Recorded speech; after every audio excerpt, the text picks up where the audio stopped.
2010, George Osborne, the Chancellor, proposed fairly significant cuts to public services, although some were protected. Whether austerity worked or not in its original form is perhaps a little bit hard to tell, because around about 2012 the Chancellor had a bit of a rethink. Plan A got modified to Plan A plus or Plan B, and austerity was eased off somewhat.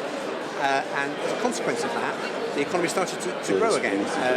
And so from that, I guess you could argue that austerity was certainly retarding the recovery, and in itself could be deemed to have not been successful. And that's something which international organisations like the IMF have sort of revised their view on. Is that actually austerity perhaps delivers a bigger negative shock to the economy than they first thought, and therefore it is not necessarily a policy which will get you where you want to go. The election of 2015 is an election in which all the major parties are signed up to some version of an austerity agenda. So austerity in the short term looks like it's the menu, if you like, the sum total of the menu.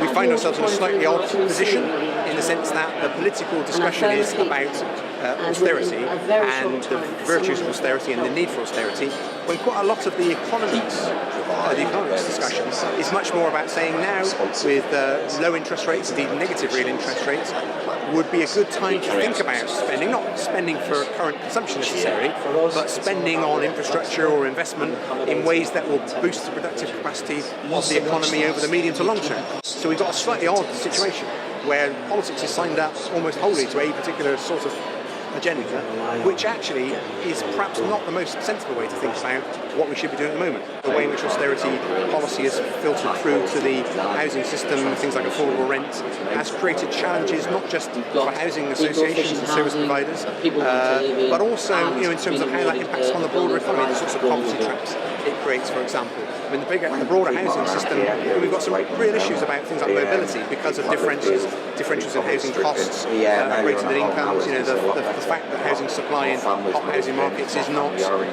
keeping pace with demand is making that exacerbating that situation.